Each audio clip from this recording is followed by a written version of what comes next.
پھر اللہ تبارک و تعالی نے آگے ارشاد فرمایا حضرت آدم کی پیدائش کا واقعہ. کچھ مفسرین نے لکھا اللہ نے مشورہ کیا تھا فرشتوں سے وَإِذْ قَالَ رَبُّكَ لِلْمَلَائِكَةِ إِنِّي جَاعِلٌ فِي الْأَرْضِ خَلِيفَةً. لیکن کچھ مفسرین کہتے ہیں کہ اللہ کو ضرورت نہیں فرشتوں سے مشورہ کرنے کی. اللہ نے فرشتوں سے مشورہ نہیں کیا بلکہ رب نے انہیں آگاہ فرمایا تھا کہ میں لگا ہوں زمین پہ اپنا نائب بنانے, میں خلافت دینے لگا ہوں زمین پہ. اب یہ تو دینے والی کی مرضی ہے نا اس نے کس کو دینی ہے, یہ تو دینے والے کی مرضی ہے نا اس نے. تو کچھ لوگ کہتے ہیں کہ دینے والے سے زیادہ ہمیں پتہ ہے. تو فرشتوں کو بھی یہ اجتہادی خطا ہو گئی, کہنے لگے یا اللہ اسے نہ بنانا, یہ فساد کرے گا, یہ خون ریزیاں کرے گا. تو اللہ نے فرمایا جو میں جانتا ہوں وہ تم. اللہ اکبر. امام راضی فرماتے جب رمضان آتا ہے تو اللہ فرشتوں سے کہتا ہے ذرا یہ کھول کے دروازے دیکھو نا یہ زمین پہ کیا کر رہے ہیں. تم تو کہتے تھے فساد کریں گے اور یہ سارے تراویحاں پڑھ رہے ہیں. تم تو گویا کہتے تھے فساد کریں گے اور یہ تو دیکھو گویا رمضان کے روزے رکھ رہے ہیں, یہ تو میری یاد میں نکلے ہوئے ہیں. تم کچھ کہتے تھے اور دیکھو میں نے تمہیں کہا تھا نا جو میں جانتا ہوں وہ تم. اللہ نے پھر حضرت آدم علیہ السلام کو تمام زمانے کے علوم عطا کیے, علم سکھا لیا. تو فرشتوں سے کہا تم بھی ان چیزوں کے نام بتاؤ, تو وہ بتا سکے نہیں. اللہ نے فرمایا اب اس طرح کرو آدم کو سجدہ کرو. سب نے سجدہ کیا سوائے وہ. کہنے لگا یا اللہ صرف تجھے ہی کرنا ہے, کرنا بھی صرف اللہ کو چاہیے پر رب کے آگے بھی جھکنا چاہیے, اور جس کے سامنے رب جھکائے نا وہاں بھی. اور یہ جو عاجزی ہے نا, یہ جو جھکنا ہے یہ علم کے آگے ہے. ہماری مصیبت یہ ہے کہ ہم علم کے آگے بھی گردن جھکانے کو تیار نہیں ہوتے, وہاں بھی ہم خود عالم فاضل بن جاتے ہیں. تو فرمایا کہ سب سے کہا سجدہ کرو, سب نے سجدہ کیا سوائے ابلیس کے. تو پھر ہوا کیا وَكَانَ مِنَ الْكَافِرِينَ, وہ کافروں میں سے ہو گیا. پھر اللہ نے حضرت آدم کو اور جناب حوا کو نا مقام دے دیا جنت میں رہنے کے لیے, اور کہا سارا کچھ کھانا, درخت کے قریب نہ جانا. ابھی آپ کسی سے کہہ دیں تھوڑا سا کہ پیچھے نہ دیکھنا, یعنی اگر میری سمجھ لیں ادب کی وجہ سے کوئی 1.5-2 منٹ یا 6 منٹ نہیں بھی نہ دیکھے گا تو سوچے گا ضرور کہ پتہ نہیں اب پیچھے کیا ہے, مصیبت کیا ہے. یعنی آپ کہہ کے دیکھ لیں کسی کو پیچھے نہ دیکھنا, فطرت ہے نا انسان کی, وہ جستجو کرتا ہے کہ اس درخت کے پاس نہ جانا. تو حضرت حوا سلام اللہ علیہ کہتے ہیں دل میں خیال رہتا تھا کہ آخر ہے کیا درخت کے پاس. یہی انسان کا عقیدہ توحید ہے کہ جہاں سے رب منع کر دے وہاں وہ منع ہو جائے. اور یہ ان کی خطا نہیں تھی, یہ اللہ کی حکمت تھی, چونکہ رب نے تو پہلے کہہ دیا تھا بنایا ہی زمین کے لیے, تو یہ تو سارا کچھ ہونا تھا تو زمین پہ آنا تھا نا. تو حضرت حوا اور جناب آدم کے پاس شیطان آیا, اب اس کو نکال تو دیا تھا پر ابھی اس کا جنت میں آنا جانا بند نہیں ہوا تھا, یہ بھی اللہ کی حکمت تھی. تو وہ کہنے لگا تمہیں پتہ ہے بعد میں مر جاؤ گے. تو حضرت حوا کہنے لگی کیا موت بھی آئے گی؟ کہاں, اس کی تکلیف بھی بڑی ہوگی, تو پھر بچیں گے کیسے؟ تو کہنے لگے پھل کھا لو اس درخت کا. تو بچنے کے لیے پھل کھایا تھا. جس طرح لوگ آج بہت سارے کام بچنے کے لیے کرتے ہیں پر بچ سکتے, بچنے کے لیے پھل کھایا. تو اللہ نے فرمایا زمین پہ چلے جاؤ. تو حضرت آدم زمین پہ آئے, پھر کئی 100 سال روتے رہے. فَتَلَقَّى آدَمُ مِن رَبِّهِ کَلِمَاتٍ, تو پھر اللہ نے خود ہی جناب آدم کو کچھ کلمے سکھائے. علامہ اسماعیل حقی فرماتے ہیں وہ کلمے یہ تھے کہ حضرت آدم نے میرے نبی کا وسیلہ پیش کیا, اللہ کریم نے جناب آدم کی دعا کو مقبول فرما لیا. پھر آگے بنی اسرائیل کا ذکر آ جاتا ہے. اللہ تعالیٰ نے بنی اسرائیل, آج آپ اسی قوم کو یہودی کہتے ہیں, ان کو اللہ نے اس زمانے میں فضیلت عطا کی تھی بہت زیادہ. تو عرب کے اندر جب نبی پاک علیہ السلام نے اعلان نبوت کیا تو کچھ لوگوں نے یہ کہہ دیا کہ اگر یہ یہودی کلمہ پڑھ لیں گے تو ہم بھی پڑھ لیں گے. تو پھر اللہ نے انہیں یاد کرایا کہ تم اصل میں کیا ہو, تمہیں کلمہ پڑھنا چاہیے. تو اہل یہود کا تذکرہ کرتے کرتے رب کریم نے ایک بات یہ بھی ارشاد فرمائی کہ تم لوگوں کو تو کہتے رہے ہو کہ وہ نبی آنے والے ہیں, وہ نبی آنے والے ہیں, اور جب آ گئے ہیں تو ماننے کو تیار نہیں ہو. تو فرمایا تأمرون الناس بالبر وَتَنْسَوْنَ أَنفُسَكُمْ وَأَنْتُمْ تَتْلُونَ الْكِتَابَ, لوگوں کو بھلائی کا حکم دیتے ہو اور اپنے آپ کو بھول جاتے ہو. أَفَلَا تَعْقِلُونَ, تمہیں عقل نہیں؟ پھر اللہ نے انہیں یہ بھی یاد کرایا کہ یاد کرو وہ زمانہ کہ جب فرعون نے خواب دیکھ لیا تھا کہ کوئی بچہ اس کی سلطنت کو تباہ کرے گا تو پھر اس نے تمہارے بچوں کو ذبح کرانا شروع کیا اور تمہاری بیٹیوں کو چھوڑتا تھا. فرمایا یہ بھی تو تم نے دیکھا, میں نے تمہیں پھر تم سے کہا جہاد کرو قوم عمالقہ کے خلاف, تو مقام طیہ میں جا کے یہ لوگ کہنے لگے ہم سے جہاد نہیں ہوتا. اللہ نے انہیں ایک میدان میں قید کر دیا. بڑی دلچسپ بات, قید تو لوگ ہوتے ہیں نا چار دیواری میں, تو اللہ نے بنی اسرائیل والوں کو جب انہوں نے کہا ہم جہاد نہیں کریں گے تو اللہ نے میدان میں قید کر دیا. میدان میں, یہ یاد رکھیں, جب انسان اللہ کی نافرمانی کرتا ہے تو اسے ایسی قید ملتی ہے جس کا اس نے تصور بھی نہیں کیا ہوتا. ایک میدان ہے مقام طیہ, قید ہو گئے. سارا دن سفر کرتے تھے, سارا دن, تو رات کو تھک کے سوتے تھے, صبح اٹھتے تھے نا جب, تو وہیں ہوتے تھے جہاں کل صبح چلے تھے. تو رب جب کسی کو قیدی بناتے ہیں تو اسے زنجیروں کی سلاخوں کی ضرورت. دعا فرمائے اللہ تبارک و تعالی غموں سے نجات عطا فرمائے.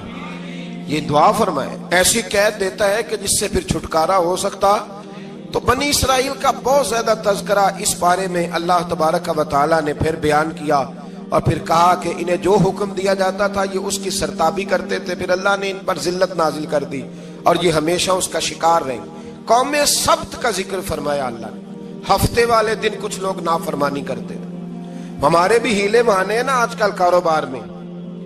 تو اسی سپارے کی آیت نمبر 65 کے اندر اللہ تعالیٰ نے حضرت داؤد کی قوم کا ذکر کیا کہ اللہ نے انہیں حکم دیا تھا کہ ہفتے والے دن مچھلیاں نہیں پکڑنی. تو وہ کہتے تھے چلو ہاتھ لگا کے نہیں پکڑنی, ہاتھ لگا کے. وہ ہمارے لوگ ہیلے بہانے تلاش کر لیتے ہیں نا. وہ بڑے جناب انشورنس والا آ گیا, اب وہ بینک والا آ گیا, وہ فلانے صاحب آ گئے, وہ تروڑ مروڑ کے کہانیاں باتیں, اور پھر ہمیں بھی رستے مل جاتے ہیں بچنے کے. مفتی صاحب نے کہہ دیا تھا, ایک مولانا سے میں نے ان کو کہا ہفتے والے دن مچھلیاں نہیں پکڑنے کا. نہیں پکڑتے, چھوٹے چھوٹے حوض بنا لیے. تو مچھلیاں زیادہ آتی تھی اس دن, یہ بھی اللہ کی قدرت تھی. نماز کے وقت گاہک زیادہ آتے ہیں, یہ اس کی قدرت ہوتی ہے. تو وہ مچھلیاں حوض میں جمع ہو جاتی ہیں. یوں سمجھ لیں کہ جال انہوں نے لگا لیے ہوئے تھے, تو جال میں وہ پھنستی رہتی تھی, حوضوں میں آتی رہتی تھی. ہفتے کو نہیں پکڑتے تھے, اتوار کو پکڑ لیتے تھے. تو پھر اللہ نے انہیں سزا دی. فرمایا تماشے کرتے ہو اللہ کے حکم کے ساتھ. کیا سزا دی؟ فَقُلْنَا لَهُمْ كُونُوا قِرَادَةً خَاسِئِينَ. فرمایا بندر بن جاؤ دھتکارے ہوئے. جو رزق حرام طریقے سے کماتے تھے رب انہیں بندر بنا دیتا تھا. ابھی بھی میں نے دیکھے ہیں بڑے بڑے تاجر پاگلوں جیسی زندگی گزار رہے ہیں. نفسیاتی طور پہ سکون نہیں ہے, کروڑوں روپیہ پڑا ہے. کیوں؟ اس لیے کہ رب کے بتائے ہوئے طریقے کے مطابق تجارت نہیں کرتے. آگے ایک اور دلچسپ بات آ گئی. بنی اسرائیل کے اندر نا ایک شخص نے اپنے چچا کو قتل کر دیا جائیداد کے لیے. یہ دیکھیں کب سے لوگ جائیداد کے لیے قتل کرتے آ رہے ہیں. چچا کو قتل کر دیا, اور قتل کر کے حضرت موسیٰ علیہ السلام کے پاس آئے کہ میرے چچا کو کسی نے قتل کر دیا ہے, تو بتائیں کیا کرنا ہے. تو آپ نے فرمایا کہ گائے ذبح کرو, اور اس کا ایک ٹکڑا مقتول کو مارو, مرنے والے کو. وہ خود اٹھ کے بتا دے گا مجھے کس نے قتل کیا ہے. اب ارادہ نہیں تھا گائے ذبح کرنے کا, تو بہانے کرنے لگے. ارادہ نہیں نہ ہوتا تو پھر کیا ہوتے ہیں, کہنے لگے گائے کس طرح کی ہو, بوڑھی ہو کہ بچی ہو, رنگ کیسا ہو, جوان ہو کہ چھوٹی ہو, حال میں ایک دفعہ چلنا سیکھ گئی ہو یا ابھی نہ سیکھی ہو. تو بتاتے گئے تو رب بھی شرطیں بیان کرتا گیا. گہرے زرد رنگ کی ہو, حال کے اندر اسے نہ چلایا گیا ہو, پانی نہ نکالا گیا ہو, نہ بچی ہو نہ جوان ہو, اس کے درمیان ہو. یہ ساری شرطیں کہاں پائی جاتی تھی؟ حضرت موسیٰ علیہ السلام کی قوم کا ایک شخص تھا جو اللہ کا ولی تھا. وہ جب انتقال کرنے لگا نا, اللہ اکبر, دیکھو رب ولیوں کی اولادوں پر بھی کتنا فضل فرماتا ہے. وہ جب انتقال کرنے لگا تو ایک اس کے پاس چھوٹی سی بچیا تھی, گائے کی بچی. اس نے جنگل میں چھوڑ دی. کہنے لگا یا اللہ میں تیرے نام پہ چھوڑتا ہوں, میرا بچہ جوان ہو جائے تو اسے دے دینا, اور تو سرمایہ ہی کوئی نہیں. بچہ بڑا ہوا تو بچہ بھی بڑا نیک تھا, اپنی ماں کا بڑا فرما بردار تھا. اس کی ماں نے کہا بیٹا تیرے باپ نے ایک گائے چھوڑی تھی. تو بچہ جنگل میں گیا اور جا کے کہنے لگا اے اللہ میری گائے مجھ سے ملا دے. تو رب کریم نے وہ گائے واپس کر دی. وہ گائے گھر لے آیا, اب وہ کہنے لگا اما بیچ دوں، تو اما کہنے لگی بیٹا میرے پوچھے بغیر نہ بیچنا۔ کئی دفعہ گاہک لگے پر اس نے کہا جب تک میری اما نہ کہے گی میں بیچوں گا۔ ادھر بنی اسرائیل والے شرطیں جتنی گائے کے بارے میں پوچھ چکے تھے وہ ساری اسی گائے میں پائی جاتی تھی، تو یہ ڈھونڈتے ڈھونڈتے وہاں پہنچ گئے، تو کہنے لگے گائے چاہیے، تو اس نے کہا بھی تمہاری مرضی سے نہیں، قیمت میری مرضی کی۔ ایک مفسر نے تو یہاں تک لکھا ہے کہ اس نے کہا گائے ذبح کر کے نا، تو جتنا گائے کے اندر گوشت ہوگا نا اتنا ہی کھال کے اندر تم مجھے مال بھر کے دو گے، اتنے سکے بھر کے دو گے، اتنی اشرفیاں بھر کے دو گے تو پھر تمہیں گائے دوں گا۔ تو پھر یہ گائے انہیں ملی اور یہ گائے لے کر کے آئے۔ زیادہ سوالات نہ کرتے تو زیادہ الجھتے نہ۔ ہم بھی دین کے معاملے میں بڑے سوال جواب کرتے ہیں، اتنا سوال کریں جتنی اس کی ضرورت ہے۔ ان لوگوں نے سوالات زیادہ کیے تو پھر الجھ زیادہ گئے۔ تو میرے بھائی اس کا ذکر بھی اللہ تبارک و تعالیٰ نے پہلے پارے کے اندر بیان فرمایا۔ پھر اللہ کریم نے فرمایا کہ کچھ ایسے لوگ بھی ہیں یہودیوں میں سے جن کا دعویٰ ہو گیا ہے کہ ہم اللہ کے بڑے پیارے ہیں۔ فرمایا یہ صرف ان کے منہ کی باتیں ہیں، یہ تو قیامت میں پتہ چلے گا نا کہ اللہ کا پیار کس کے ساتھ زیادہ ہے۔ اور پھر یہ بھی یہودیوں نے دعویٰ کیا ہے، اسی پارے میں اللہ فرماتے ہیں کہ ان کا دعویٰ ہے کہ ہم اللہ کے بڑے پیارے ہیں، جنت میں ہم ہی جائیں گے۔ تو اللہ فرماتے ہیں پھر مرنے کی دعا تو کرو، جنت میں تو مر کے جانا ہے نا۔ لیکن رب فرماتے ہیں یہ کبھی مرنے کی دعا نہیں کریں گے، اس لیے کہ انہیں پتہ ہے کہ ہم نے آخرت کے لیے کیا بھیجا۔ لے جی پہلا حکم آ گیا یا ایھا الذین آمنوا کہہ کے، پہلی آیت قرآن پاک کی پہلے سپارے میں پہلی آیت جس میں اللہ نے کہا یا ایھا